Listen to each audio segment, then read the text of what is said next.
Queridos, a paz do Senhor, grande honra estar com vocês aqui hoje em uma pré-aula, hoje lecionando na revista que tem como tema o fim de todas as coisas. Estamos falando sobre escatologia bíblica. Hoje a pré-aula de número 5, que traz como título o arrebatamento da igreja. Está comigo aqui hoje o evangelista, irmão Antônio, Toninho, você já conhece, excelente homem, grande homem de Deus.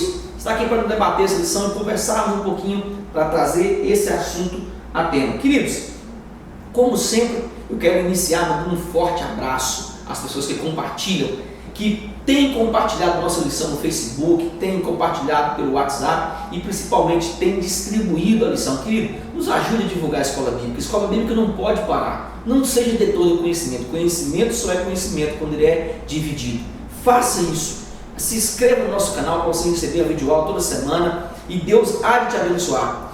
Continue sendo bênção na casa do Senhor. Eu quero iniciar mandando um grande abraço ao Marcelo da Assembleia de Deus Piabetá, em Magé, no Rio de Janeiro, ao Antônio de Oliveira Costa, ao meu amigo presbítero Cícero Almeida, ao meu amigo presbítero também Murilo, lá em Betim, grande homem de Deus, a Rosângela Domingues, a Edilson Queiroz da Assembleia de Deus Missão, no repartimento lá no Paraíba. Quero mandar um abraço para o diácono Tarcísio, lá em Joinville, Santa Catarina. E também, grande amigo meu, me deixou um escrito maravilhoso, ao pastor Fábio de Souza, em São Mateus, no Espírito Santo, terra boa, capixaba, gente fina.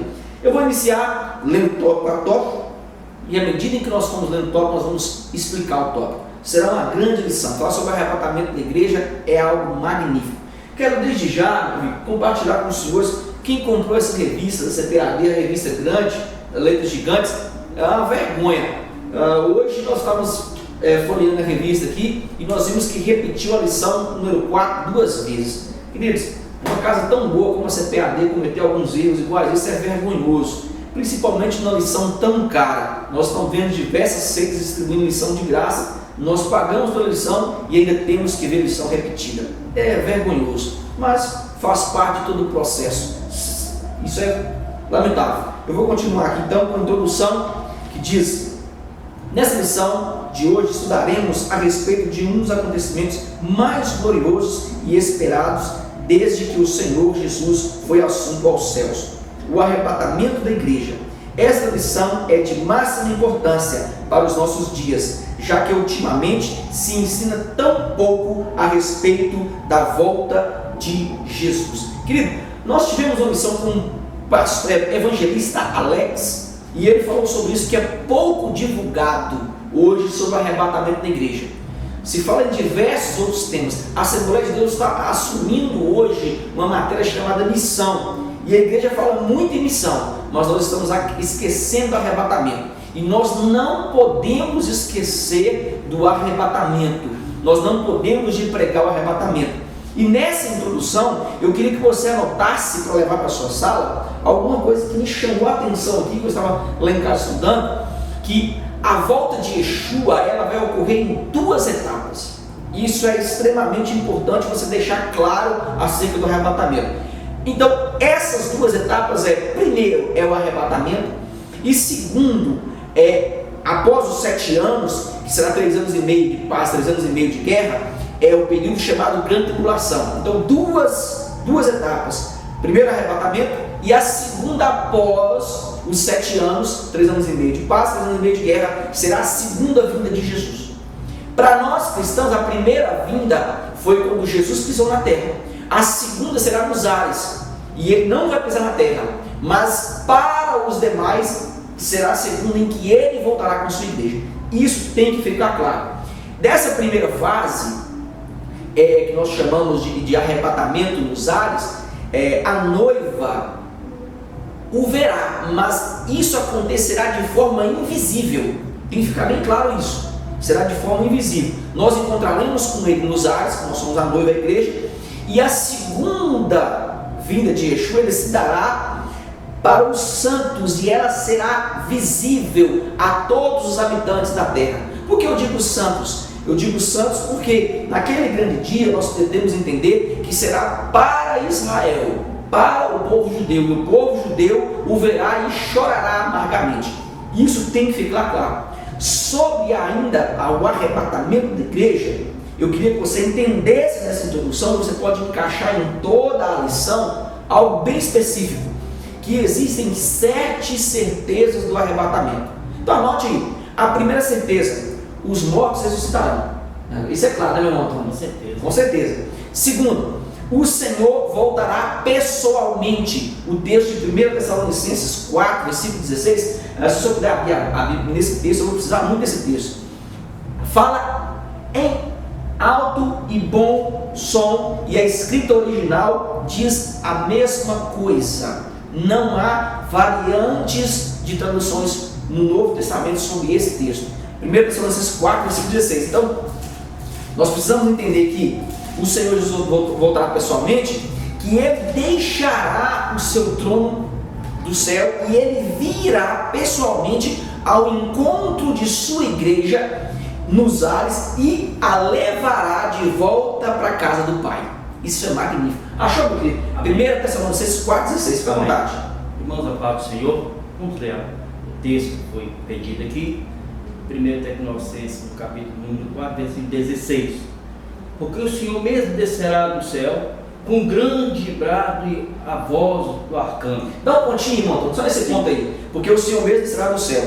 Então, a primeira, os mortos ressuscitarão. Segundo, o Senhor voltará pessoalmente. O terceiro, a palavra de ordem, que está nesse versículo 16. Pode continuar lendo para mim, meu querido. A voz do arcanjo ao som da trombeta de Deus, e os que morreram em Cristo ressuscitarão primeiro. Muito bem. Então, preste atenção nisso aqui. Foi dada a palavra de ordem. Enquanto Jesus estava na terra, como filho de Deus, um corpo humano, ele disse que o filho do homem não sabia o dia e nem a hora de que o pai voltaria, de que o filho voltaria. Agora, ele mesmo é quem dará a palavra de ordem, diz a palavra. Olha, porque enquanto o Senhor mesmo dará a sua palavra de ordem. Isso é magnífico. Então agora, como Deus, sentado à direita do Pai, Ele vai dar a palavra de ordem. E Ele sabe o momento exato. Entenda isso aqui. Já o quarto tópico disso aqui, a voz do arcanjo. O evangelista Antônio deu para mim ali. A voz do arcanjo. Essa voz do arcanjo está nos mostrando que realmente ele é cercado de glória. E que agora ele voltará como Jeová Titzavot, que é o Deus da guerra. Ele vai precisar guerrear para arrebatar a igreja? Não, mas ele voltará como Jeová Titzavot, o Deus da guerra, aquele que peleja, aquele que tem em suas mãos a espada, aquele que traz consigo o exército, e a própria palavra diz que arcanjos o acompanham. Então anote, esse é o quarto. O quinto elemento que nós vamos falar aí é a trombeta de Deus, ainda no versículo 16, 4:16 de 1 Tessalonicenses. Nós precisamos entender que o termo a trombeta de Deus está anunciando que a dispensação da graça, ela chegou ao fim.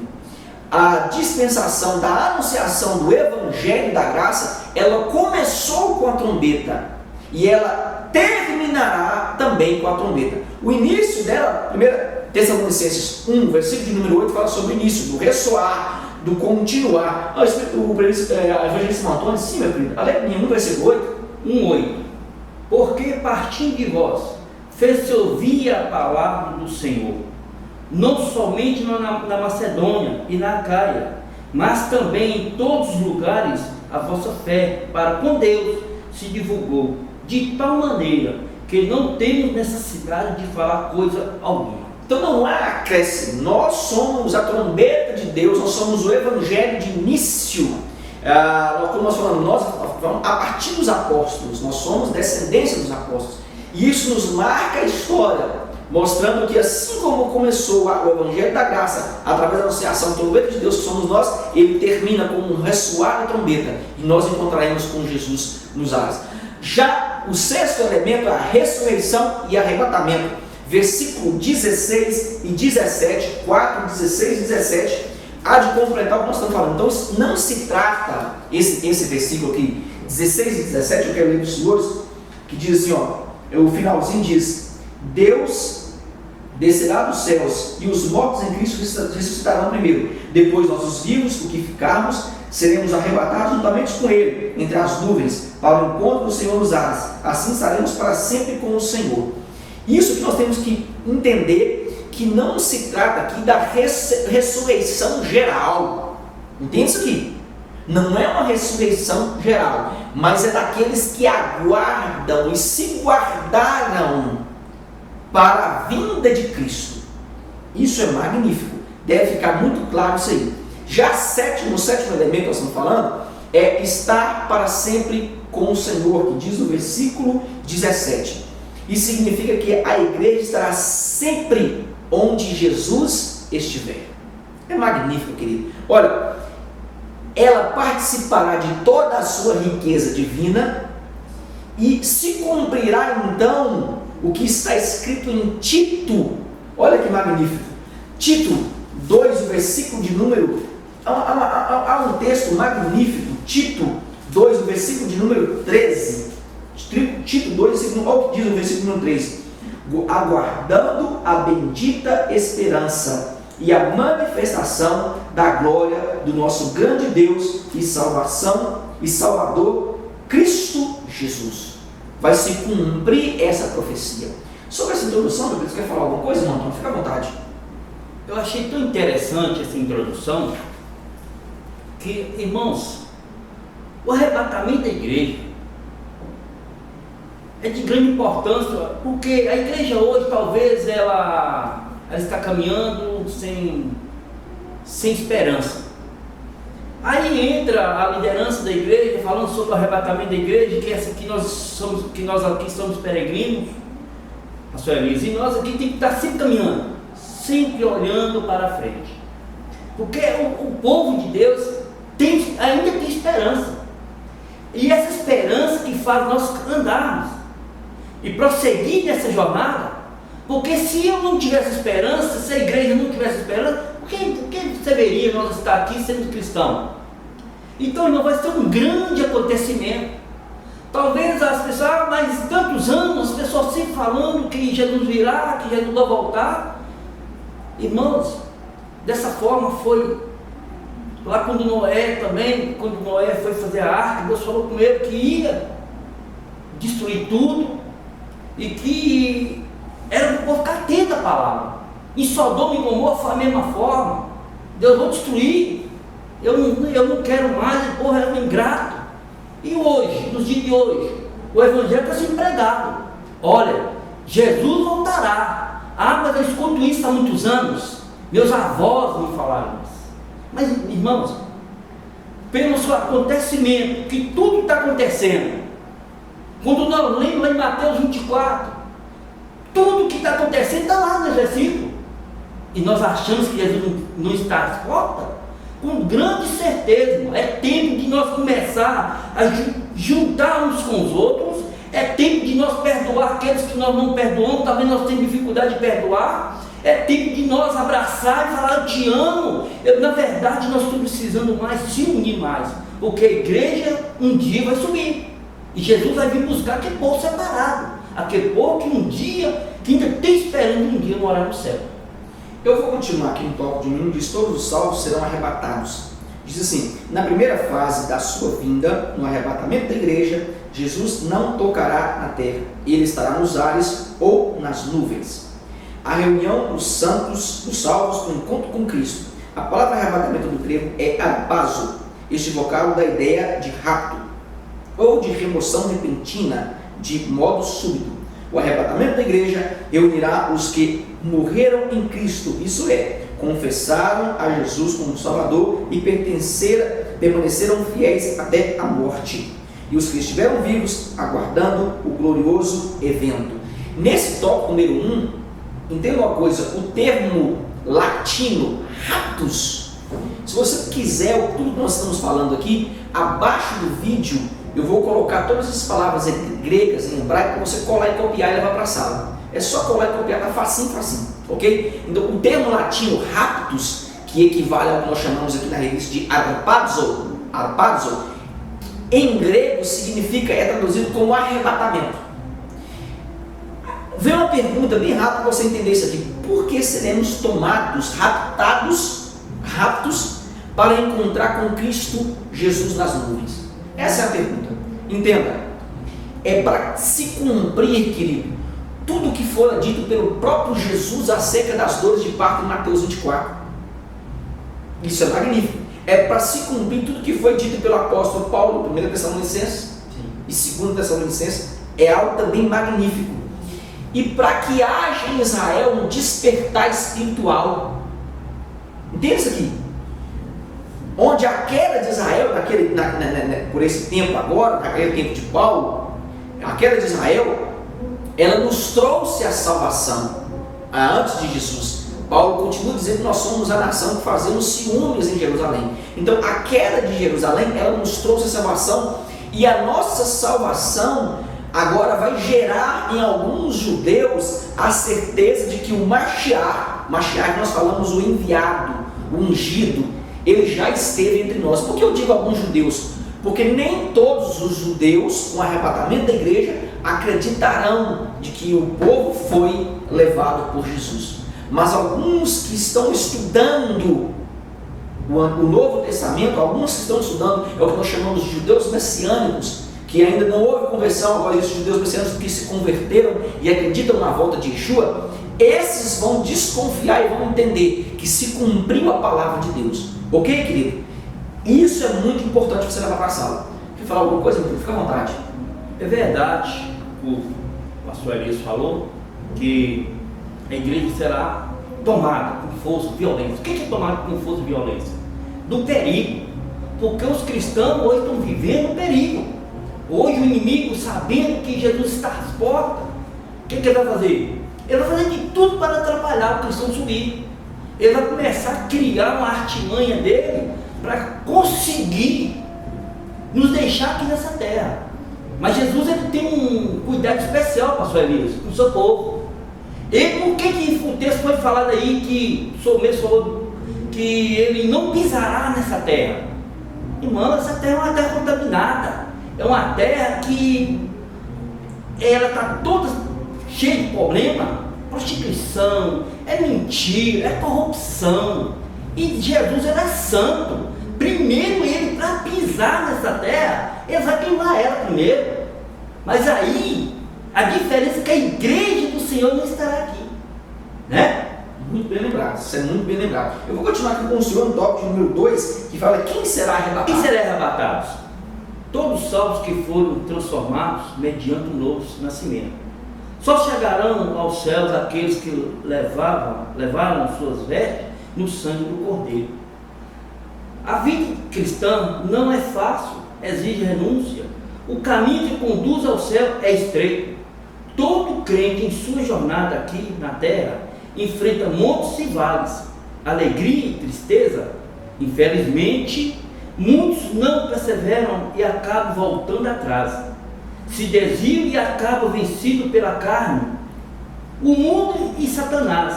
Seja fiel, meu irmão e minha irmã, pois há uma recompensa para os que são fiéis, igualmente para todos os infiéis. A palavra de Deus alerta que no grande dia do Senhor, os ímpios ficarão de fora, mas os que permaneceram no Senhor serão transformados e subirão para encontrar com Deus. A promessa do arrebatamento é do céu, e para quem vencer, não desista. Irmão Tony, professor que está nos assistindo, entenda uma coisa: o que nós precisamos entender como os cristãos atuais é que a nossa luta, ela ainda não acabou, porque o nosso inimigo, ele não se cansa, querido. Então nossa luta, ela é diária. Já os que adormeceram e aguardam em Cristo, eles combateram o bom combate. E o que resta é participar do restante das promessas que ainda estão para se cumprir. Isso aqui é magnífico. Por isso nós devemos ter um celibato para com as coisas mundanas. Quem já adormeceu, quem já partiu para a glória, eles já conseguiram vencer essa etapa. Nós não, nós temos que continuar no celibato com essas coisas mundanas. O que é o celibato? É continuar se enchendo do Espírito Santo, se abstendo da carne. Nós precisamos continuar nesse celibato. Por quê? Porque através desse celibato nós seríamos transformados para encontrar com o Mestre. Apocalipse 3, versículo 12. Está aberto aí, meu querido? 3, versículo 12. Bem rapidinho. Apocalipse 3, versículo 12. 3:12. 3:12, fica à vontade. 3:12 fala da seguinte forma: quem vencer, eu farei coluna no templo do meu Deus, e de onde jamais sairá. Escreverei sobre ele o nome do meu Deus e o nome da cidade do meu Deus, a Nova Jerusalém, que desce do céu da parte do meu Deus, e também o meu novo nome. O que nós precisamos entender então, querido, que esse celibato, através desse celibato e essa atitude de viver em santidade, ele nos levará ao encontro com Cristo. Fora isso, quem não pratica o celibato espiritual, quem não vive uma vida de santidade, ele não terá esse privilégio. Qual o privilégio, pastor? Acabou de ler. Fala, usei coluna do santuário do meu Deus. Isso é espiritual, querido. O mundano nunca vai entender isso. Fica à vontade, mas nós temos que entender, meu irmão, o texto que nós lemos aqui, em Apocalipse, no capítulo 3, versículo 12, é quem vencer. Agora, para vencer, tem dificuldade, tem espinhos. Porque exige renúncia, irmão. Tem momentos que nós só queremos ganhar. Mas tem um momento, pastor Elias, que nós temos que renunciar. Para mim ganhar o céu, eu tenho que renunciar. Mas renunciar o quê? As coisas que o mundo está aí oferecendo. Por quê? Outro ponto. Seja fiel. Mas fiel a quem? Ao mundo ou a Deus? O Adonai? Fiel a Adonai. Ele seja, para poder ganhar tudo, eu tenho que ser fiel. Mas todos vão ganhar o céu. Ah, mas vai ter uma premiação? Para nós, os cristãos que salvam em Cristo, sim. Mas para os ímpios também terão. E aí, meu irmão, inclusive, no domingo passado, eu estava lecionando numa congregação, eu falei para a igreja: quem quer receber a premiação dos infiéis? Todo mundo se calaram. Sabe o que, irmãos? É só dor. Só dor. Sabe o que? São pessoas que não dão crédito à palavra de Deus. Ele preferiu viver as coisas do mundo, mas não quis envolver com Jesus. Ele não quis nada da palavra de Deus. Irmão, você está convidado para ir na igreja hoje, pastor Elias? Talvez amanhã eu vou. Aí passa amanhã, passa tempo. Aí você chega, mas você não foi, meu irmão, lá no culto. Ô moço, aí começa a história, eu estou trabalhando muito, eu não tenho muito tempo, mas qualquer hora eu chego lá. Mas se Jesus voltar antes de você ir lá, como ficará a sua vida? É esse que nós temos que estar sempre pregando, irmão. Não tenha vergonha de pregar o Evangelho. Que seja agora, o momento é agora. Jesus está voltando. Talvez você não pregue hoje, não teve tempo, mas se Jesus vier, como ficará a nossa vida? Amém? Aqui cabe bem aquele texto de Malaquias 3,18 que diz: então voltareis e vereis a diferença entre o justo e o ímpio. Sim. Entre o que serve a Deus e o que não serve. É nessas horas e nesse dia que nós veremos essa diferença. Quanto a isso, que nós temos que ter santidade na veia. Santidade todas as horas. O tópico número 2 fala o arrebatamento e a ressurreição dos mortos. Ainda com o Senhor, meu Deus, fica à vontade. O arrebatamento e a ressurreição dos mortos. A ignorância acerca dos mortos. Ao fazer uma leitura atenta das primeiras epístolas aos Tessalonicenses e Coríntios, vemos que os crentes tinham muita dúvida acerca dos mortos em Cristo. Erroneamente acreditavam que na volta de Jesus, os que já haviam morrido não tinham mais esperança de ressuscitar. Atualmente, muitos também têm dúvida quanto ao assunto acerca do que já dormem. Porém, a palavra de Deus assegura-nos que os mortos hão de ressuscitar. Porque, se cremos que Jesus morreu e ressuscitou, assim também os que em Jesus dormem, Deus os tornará a trazer com ele. Em outra ocasião, tratando desse mesmo assunto, Paulo ainda afirma: mas agora Cristo ressuscitou dos mortos e foi feita as primícias dos que dormem, porque assim como os mortos veio por um homem, também a ressurreição dos mortos veio por um homem. Porque assim como todos morrem em Adão, assim também todos serão vivificados em Cristo, mas cada um por sua ordem, Cristo as primícias, depois os que são de Cristo na sua vinda. Não precisamos nos preocupar com aqueles que já dormem, com o Senhor, pois quando chegarmos ao céu, os encontraremos.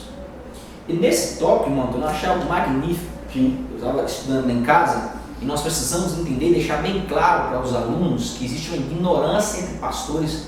Eu vejo inúmeros pastores pregando isso aqui é algo catastrófico na igreja. Querido, os mortos, eles não estão mortos. Entenda isso. A base bíblica, pastor Elias, 1 Tessalonicenses 4,14, olha o que diz. Olha o que diz. Pois se cremos que Jesus morreu e ressuscitou, assim também Deus, mediante Jesus, trará em sua companhia os que dormem. Então, para Cristo não há morte. Para Cristo não existe morte. Para Deus não existe morte. Isso é apenas o que nós chamamos de sono. Por que eu estou falando isso? Porque o corpo que nós deixamos por ocasião da morte para nós aqui, ele dorme. Mas o espírito do crente, entenda-se que você vai para a sala, sua personalidade, seu ser, sua consciência, ele encontra-se com Cristo a partir do momento da morte carnal. Isso é magnífico. Então, a partir do momento que o corpo dorme, a nossa consciência, o nosso espírito, a nossa personalidade, ela está com Cristo imediato. Filipenses 1, o versículo de número 23, olha o que diz Paulo, olha que interessante, olha o que Paulo diz, 1,23, 1, versículo 3, ora, de um e outro lado estou constrangido, tendo o desejo de partir e estar com Cristo, o que é incomparavelmente melhor. Paulo deixa claro que é imediato o encontro. O corpo dorme, mas o ser, o espírito não. O espírito volta a ele quem deu. Isso aqui é magnífico. Então, preste atenção quando você vai para a sala. E o que nós precisamos entender nesse tópico aqui, do que o tópico 2 que o irmão Antônio leu, o presidente Antônio leu, o evangelista Antônio leu, é o termo primícia existente em Cristo, ele se manifestará em sua volta. O que é primícia? Os primeiros. É o que tem privilégio. O termo rocha, cabeça, Colossenses 1, ele vai cumprir isso, porque ele foi o primeiro. Então ele vai dar o privilégio daqueles que foram os primeiros, o termo primícia. Porque os mortos que foram esquecidos por nós, eles terão o privilégio de serem os primeiros. E isso nos mostra criar um galardão para os que morreram em Cristo. Qual é o primeiro galardão? Despertar primeiro que nós os vimos. Exatamente. Magnífico isso aqui, querido. Magnífico. Fala uma coisa, fica à vontade, querido. Eu acho tão interessante que até hoje gera dúvidas sobre de quem já morreu. Hoje, talvez por falta de conhecimento, muitos acham que morreu, acabou aqui mesmo. Mas como o pastor Elias acabou de falar aí, o apóstolo Paulo também, ele afirma também, que os mortos, eles estão ali esperando, como fosse uma fila de espera, pode ser, pastor? Isso. Pode ser como uma fila de espera, que o dia da vinda do Senhor, eles ressuscitarão, porque esse corpo que nós temos, esse é um corpo altivo, esse corpo aqui jamais ele entrará no céu, jamais. E o mesmo corpo que nós vamos receber é aquele mesmo corpo de Cristo, depois que ele ressuscitou, que os discípulos estavam ali, preocupados com ele, e ali Jesus chegou, ultrapassou a porta, entrou e deu a paz e esteve convosco. É aquele corpo ali que nós teremos, é um corpo incorruptível. Porque esse corpo aqui ele é todo problemático. Ah, mas aqui morreu, enterrou, acabou. Não, na vinda do Senhor todos ressuscitarão. Amém? Amém. Eu vou continuar com a lição aqui. O tópico de número 2 diz: a primeira e a segunda ressurreição.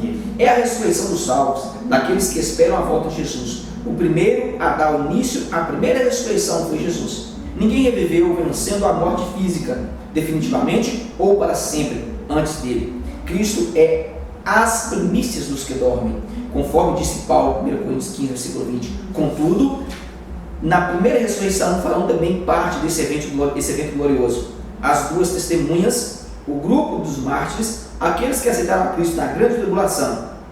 A segunda ressurreição será para os ímpios após o milênio. Eu quero deixar bem claro nesse texto, nesse tópico número 2, que a primeira ressurreição ela é exclusividade dos que pertencem a Cristo. Entenda isso. Dos que aguardam a segunda vinda do Filho de Deus. Isso é evidente. Tem que ficar claro, isso aqui para a sala de aula. Quem iniciou? Jesus iniciou o processo, vencendo a morte após 3 dias do sepulcro. Ele iniciou esse processo. Ele iniciou o processo de ressurreição. Entenda isso. Na ressurreição, estarão presentes as duas testemunhas. Apocalipse 11, do 3 ao 12, fala sobre isso. Você pode ler isso aí em sala. O grupo de mártires que aceitaram a Cristo na grande tribulação. E eu quero deixar bem claro aqui que eu, Elias, não acredito em salvação após o arrebatamento da igreja dos gentios, porque terá que vencer a marca do anticristo, não se curvar diante do anticristo. Isso é muito difícil com a tecnologia que nós estamos hoje. As pessoas morrem por causa de um celular. Você imagina quando começar a implantar chip? Todo mundo é pagável, tem gente pagando para ter o chip, querido. Então, para a gentil vai ser muito difícil, é por isso que a igreja vai ser arrebatada. Agora, se não negarem a Jesus, morrerem como mártir, o que eu acredito que é só os judeus vão cumprir isso aqui, alguns judeus vão cumprir, nem todos também, isso deve ficar claro. Não se curvarem diante da besta, do anticristo, que será muito difícil. Você imagina, querido, hoje nossos filhos, eles começam a ter fé, nós correndo para o hospital. E quem não tiver a marca que não vai comprar nem vender, mas não seu filho de ser no hospital, aqueles que ficarem, acho que eles vão aceitar Yeshua? Muito difícil. Então eu quero deixar isso bem claro, eu não acredito. A tecnologia que nós estamos tendo hoje está tirando o homem de Jesus. É muito difícil. Então eu deixo bem claro que é dificílimo isso acontecer. Dificílimo. Já a segunda ressurreição será para os ímpios após o milênio. Após o milênio, fica claro isso aqui. Estes não se curvarão perante a besta, eles não serão marcados e serão decapitados por amor ao Evangelho. Quem vai se cumprir isso? Somente os judeus, que não se curvam diante de nenhum de outro Deus. Não se curvam. Eles permanecem fiel a Adonai, mesmo diante a morte. Brasileiro fazendo isso, gentil? Não acredito. Muito difícil. Embora a revista diga que vai acontecer, eu prefiro não acreditar. Eu não acredito. Hoje, eu sempre falo isso na nossa igreja, na atualidade. Se entrar alguém armado na igreja, fechar a igreja e dizer assim, quem negar Jesus sai para fora, muitos sairão para fora. Com certeza. Com certeza. Nós estamos vendo as nações africanas morrendo por amor a Jesus, os angolanos, os chineses. Por quê? Porque se estão se apegando à era da graça. A era da graça partindo, saindo, o Espírito Santo sendo tirado da terra. Ah, querido, muito difícil. Pode ficar à vontade. Mas, pastor Elias, hoje com o Espírito Santo operando, as pessoas já têm muita dificuldade.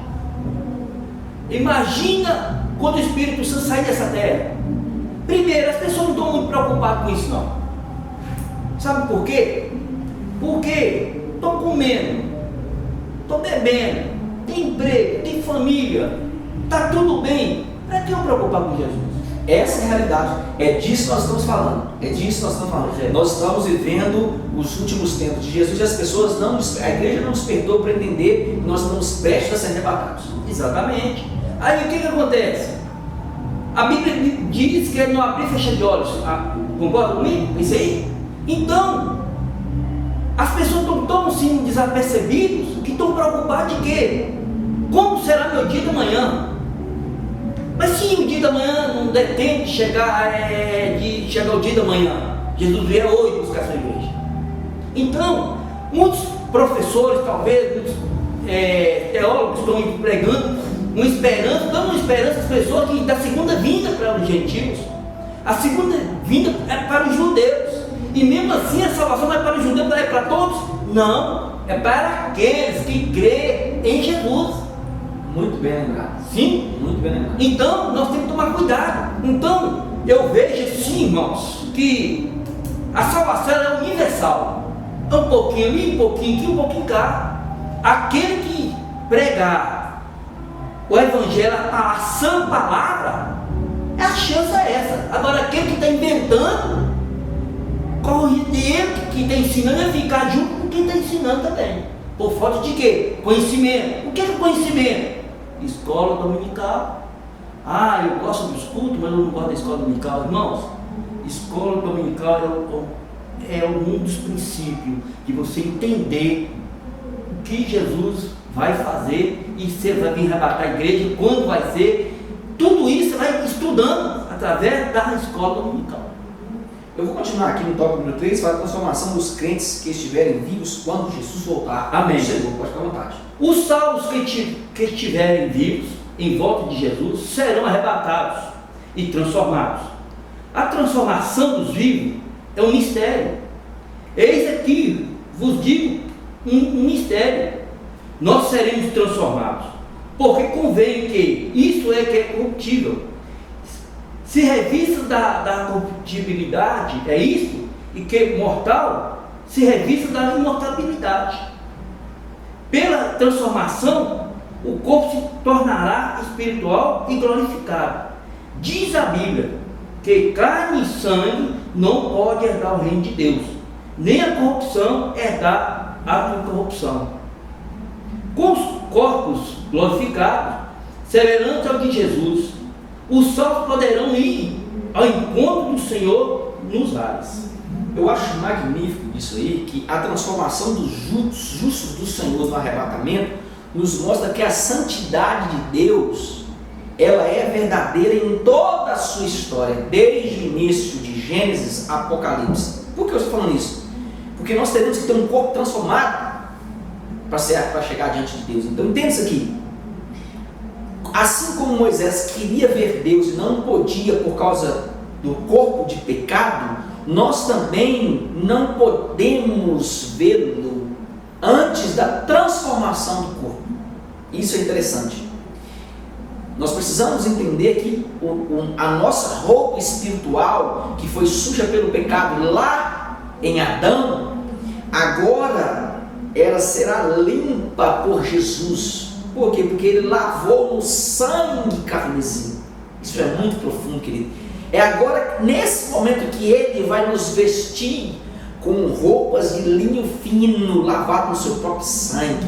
Ele comprou e pagou um alto preço. Ele é quem vai nos vestir, transformar o nosso corpo, permitindo-nos estar junto ao Pai novamente. Isso é magnífico. Então, o que foi perdido por Adão no Éden agora será recuperado. Foi recuperado por Yeshua. E nós teremos um encontro com o Pai novamente. Ok, meu querido? Quer falar alguma coisa? Você acabou de falar aí, um corpo glorificado. Aquele mesmo corpo que Jesus se apresentou diante dos discípulos. Porque esse corpo aqui, ele não pode chegar a Deus. Por quê? Porque o corpo é cheio de corrupção, cheio de problema, cheio de manias, cheio de tanta coisa que não presta. Mas também se chegar será aniquilado. Porque esse corpo glorificado é um corpo, é esse que entra no reino de Deus. Esse aqui, ele vai voltar para o mesmo lugar que ele veio, para o mesmo lugar. Então, nós temos que estar buscando nos preparar cada vez mais. Mas você está preparando? Está preparado? Todo dia nós temos que estar se preparando. Todo dia nós temos que estar morrendo para as coisas do mundo.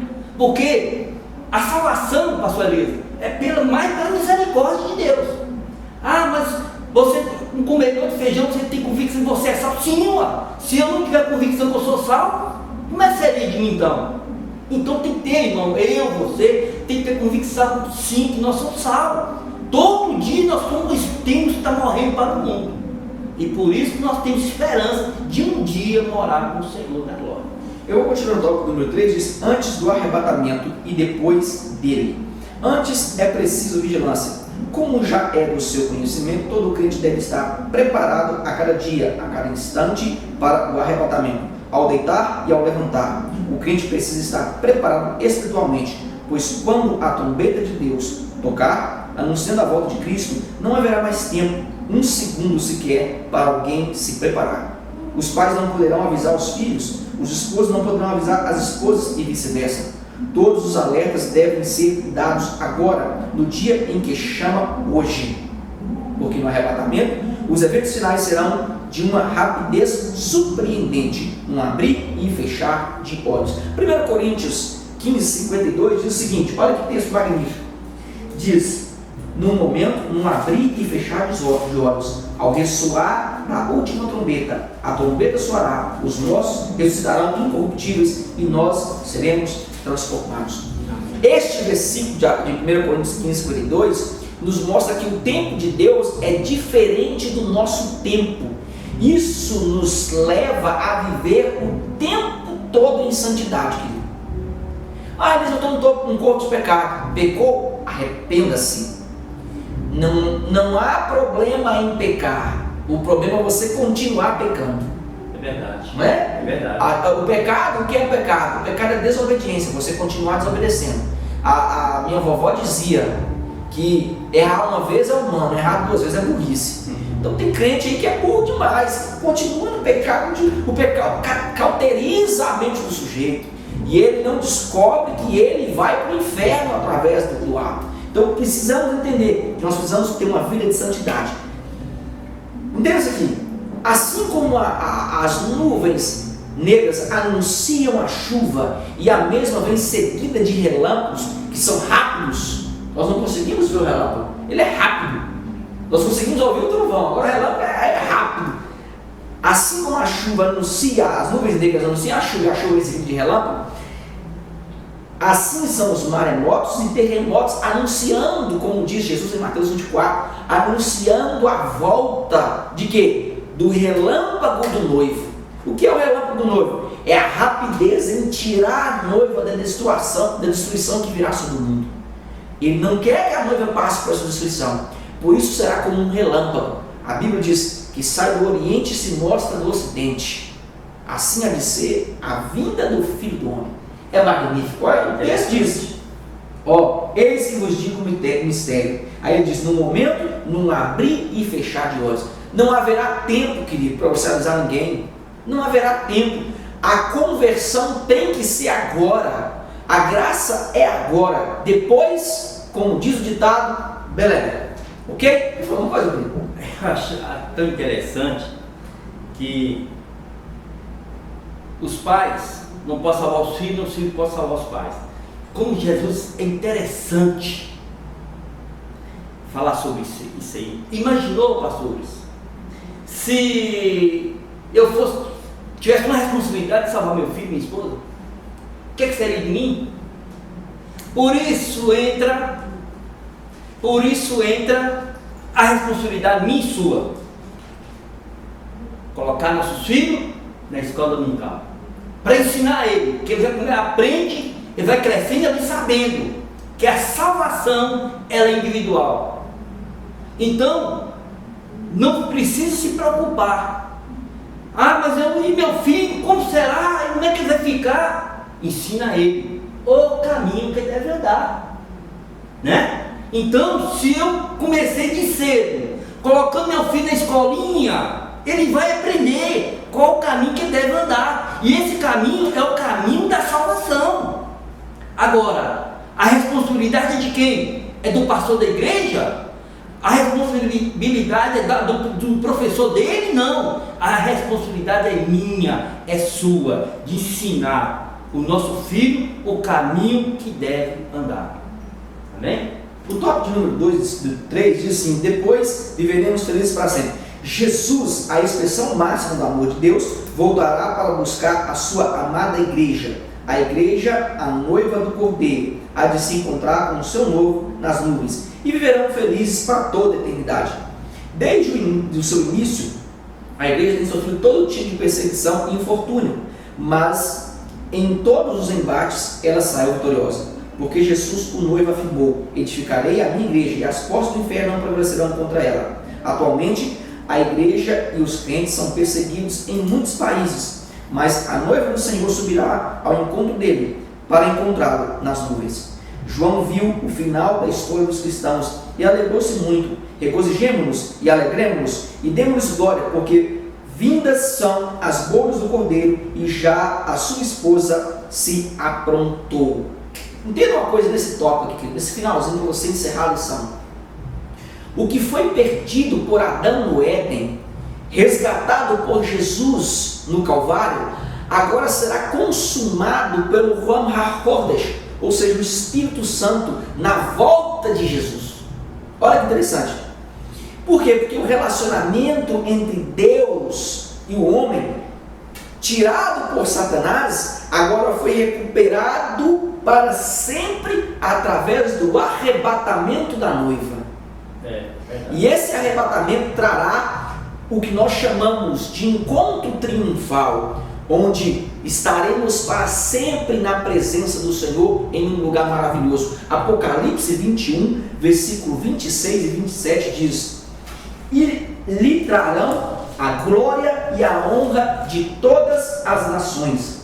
Nela nunca jamais penetrará coisa alguma contaminada, nem o que pratica abominação e mentira, mas somente os escritos no livro da vida do Cordeiro. Então entenda, ele está falando da Nova Jerusalém. Só permitirá entrar na Nova Jerusalém, só será permitido quem está com o nome no livro. É magnífico isso. Está afirmando que Deus, na sua santidade, já nos escreveu como salvos, triunfantes, aqueles que permaneceram fiéis até a sua volta. Eu não sei o que você está passando, mas deixa eu te dizer uma coisa: Jesus vai voltar, e mais importante do que casa, do que carro, mais importante que todas essas coisas, é você ter o livro, é você ter o nome no livro da vida. Os discípulos uma vez indagaram Jesus, disseram: nós expulsamos demônios, nós curamos leprosos. Jesus disse: vocês deveriam estar felizes, porque vocês têm um nome no livro da vida. Ah, Elias, pastor Elias, de que maneira que eu tenho o meu nome escrito no livro da vida? Aceita Jesus como Salvador e prega o Evangelho dia após dia. Ok, meu querido?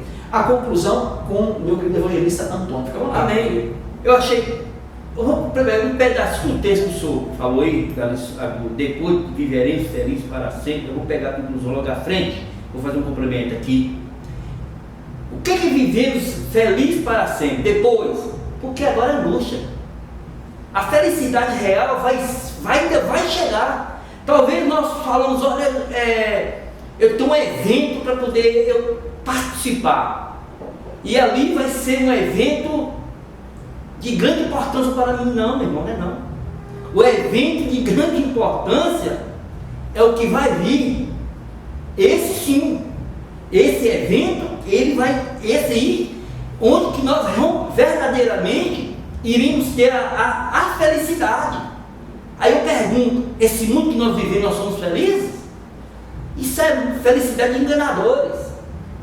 Estou alegre agora, feliz agora, amanhã eu estou triste. Agora isso aqui não. O grande evento, que é a conclusão, vai ser um dos maiores eventos que o ser humano vai ver. É a volta de Adonai, é a volta de Jesus. Então, esse evento de arrebatamento da igreja, que nós estamos esperando, talvez você tenha dúvida, retire de sua mente essa dúvida agora. Espero que terá arrebatamento. A igreja será levada, e essa igreja que será levada, essa igreja é essa que vai morar na glória, e o mundo vai ver. A Bíblia diz que todo joelho se dobrará e toda língua vai ter que confessar que Jesus Cristo é o Senhor. Você quer um conselho meu? Confessa agora, é momento agora, porque na hora talvez não dê mais tempo, né? Então, esse arrebatamento, esse é para o povo que está com o nome escrito no livro da vida. Os discípulos se alegraram porque expulsaram o demônio, fazer isso que foi falado aqui. Mas a maior felicidade do ser humano, a maior felicidade nossa, é o nosso nome escrito no livro da vida. Pode colocar a conclusão aqui. Então, essa grande evento que nós falamos vai ser o maior que nós estamos esperando. E esse evento a igreja, o povo separado, é o povo que tem uma esperança de um dia sair desse mundo, um mundo cheio de angústia, um mundo cheio de dor. A Bíblia diz que lá só não vai entrar a morte, não vai entrar o choro, não vai entrar essas angústias, essas corrupção, não vai ter que entrar lá. Lá vai entrar um povo cuidadoso, um povo que viveu com toda dificuldade aqui na terra, um povo que passou por luta e tribulações, mas permaneceu até o fim. Pode ler a conclusão, fique à vontade. Conclusão: no grande evento, o arrebatamento da igreja, esperado pelo salvo, dar-se a reunião de todos os filhos de Deus, que nele creem, desde a fundação do mundo. Os mortos serão ressuscitados e os vivos serão arrebatados. Por isso, se você crê no arrebatamento da igreja, tem esperança e procure purificar-se a cada dia mais, pois em breve a igreja do Senhor não estará mais aqui neste mundo tenebroso. Eu me despeço dos senhores com um texto de Apocalipse que diz 22, versículo 12, diz: eis que venho sem demora, e comigo está o galardão que tenho para retribuir a cada um segundo as suas obras. Eu sou o Alfa, que significa início, e Ômega, princípio e fim, primeiro e último. Bem-aventurado aqueles que lavam suas vestiduras no sangue do Cordeiro, para que lhe assistam ao direito da árvore da vida e entrem na cidade pelas portas. Querido, esse evento vai acontecer e nós somos a geração do arrebatamento. Não perca tempo, pregue a palavra a tempo e fora de tempo, diz Paulo. Que Deus possa te abençoar e te dê uma lição maravilhosa, excelente aula e excelente domingo. Paz seja contigo, meu querido.